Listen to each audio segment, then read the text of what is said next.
Mari membedah surat lamaran kerja. Kompetensi dasar: mengidentifikasi unsur kebahasaan surat lamaran pekerjaan. Indikator: menelaah unsur kebahasaan surat lamaran pekerjaan sesuai kaidah. Menunjukkan unsur kebahasaan surat lamaran pekerjaan.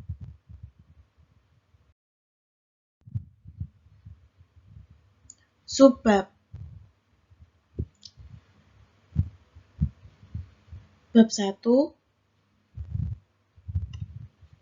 Merumuskan unsur kebahasaan surat lamaran kerja.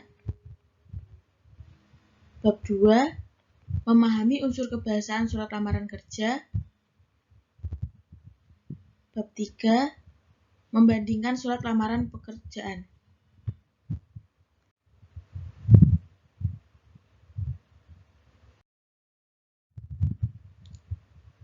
Bab 1. Merumuskan unsur surat lamaran kerja.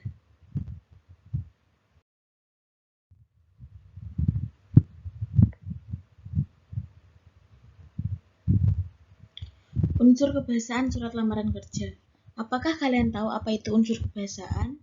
Unsur kebahasaan adalah unsur tata cara dalam berbahasa. Dan unsur kebahasaan merupakan suatu struktur tata bahasa. Unsur kebahasaan mampu menilai kemampuan seseorang dalam berbahasa, seperti digunakan sebagai sebuah acuan. Selanjutnya, setelah kalian tahu apa itu unsur kebahasaan, kita akan membahas unsur kebahasaan surat lamaran pekerjaan. Sudahkah ada yang tahu apa saja unsur kebahasaan surat lamaran pekerjaan?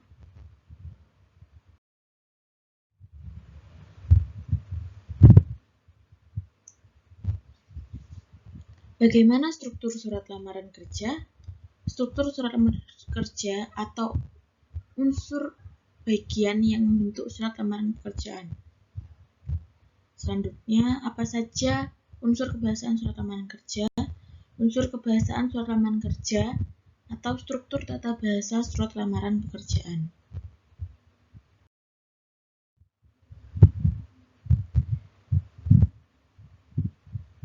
Cermati surat lamaran kerja berikut ini. Sebelum memulai diskusi, kalian bisa mengamati contoh surat lamaran pekerjaan ini.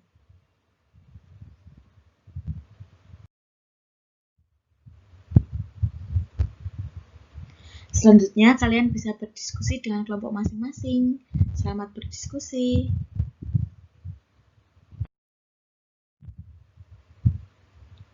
Struktur dan unsur kebahasaan surat lamaran kerja. Struktur surat lamaran pekerjaan. 1. Tempat dan tanggal pembuatan surat. 2. Hal, lampiran, salam pembuka, alinea pembuka, alinea isi, alinea penutup, salam penutup, tanda tangan, dan nama terang.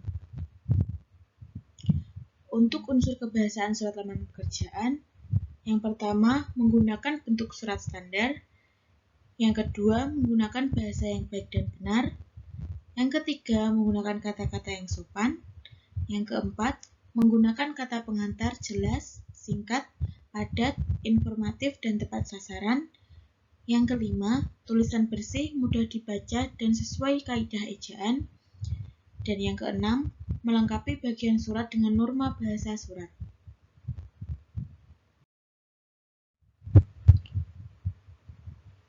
Bab 2.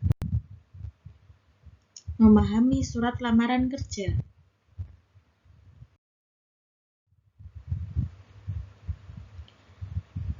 Mari kita belajar bersama.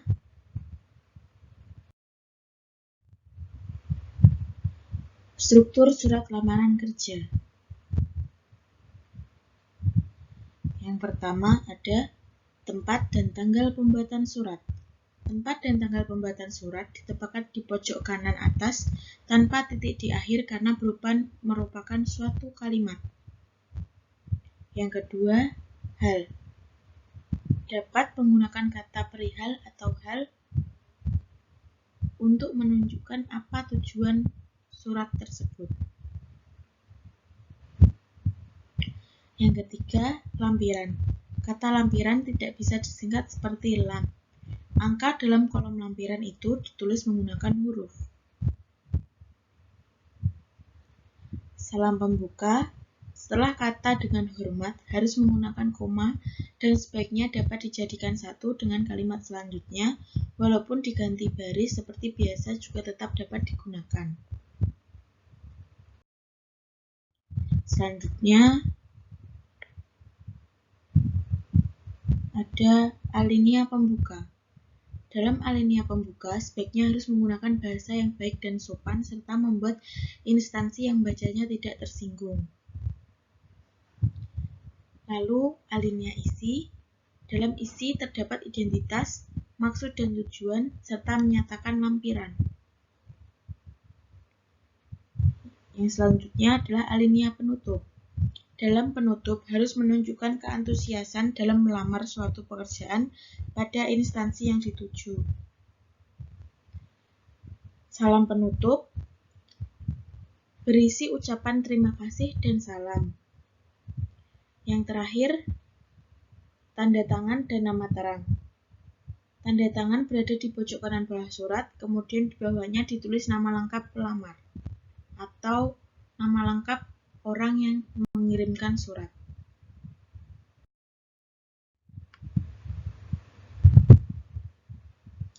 Unsur kebahasaan surat lamaran kerja.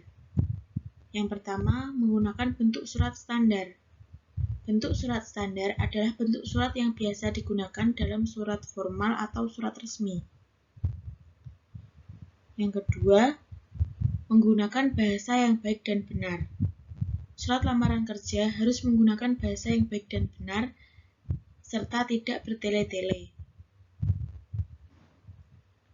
Yang ketiga, menggunakan kata-kata yang sopan. Kata-kata yang dipakai dalam surat lamaran kerja harus sopan, sederhana, dan ringkas.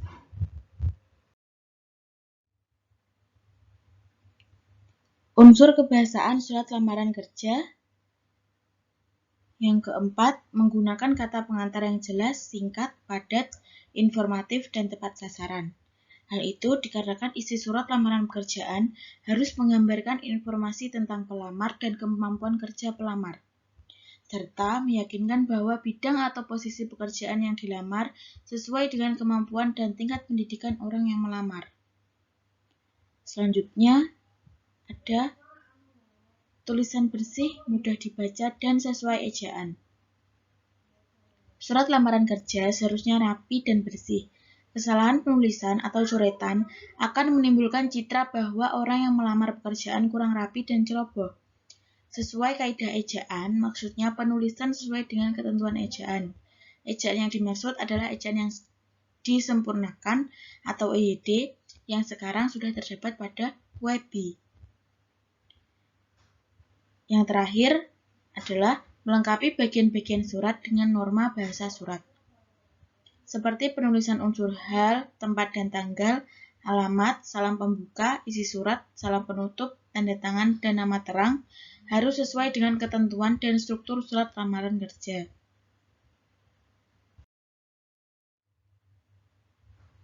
Bab 3. Membandingkan surat lamaran kerja.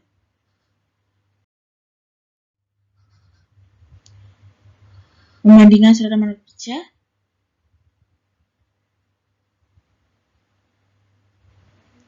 Nah, ini ada 2 contoh surat lamaran kerja.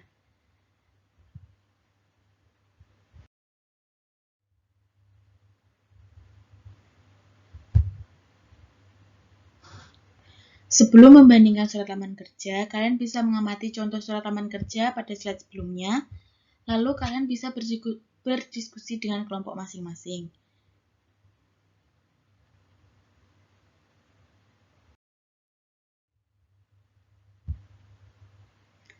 Nah, selanjutnya kita akan membahas diskusi mengenai perbedaan surat lamaran kerja yang telah kita lihat sebelumnya. Perbedaan kedua contoh surat lamaran kerja terdapat pada daftar riwayat hidup atau kurikulum vitae. Pada contoh pertama, daftar riwayat hidup terpisah dari surat lamaran kerja dan dimasukkan dalam lampiran atau termasuk dalam lampiran surat. Nah, berbeda dengan contoh kedua yang daftar riwayat hidup tergabung dalam surat lamaran kerja dan berada setelah alinea isi.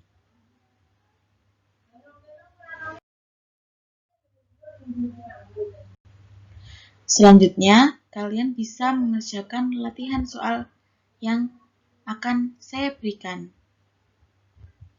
Setelah mempelajari bagaimana struktur dan unsur surat lamaran kerja, diharapkan kalian dapat mengerjakan latihan soal berikut dengan baik.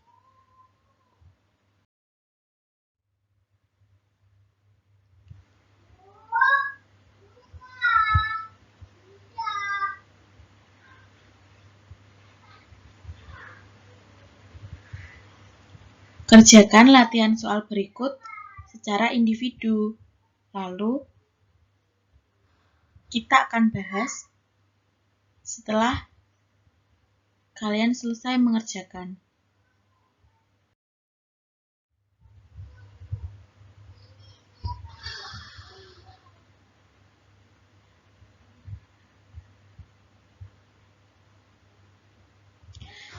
Terima kasih, semoga ilmu yang dapat bermanfaat.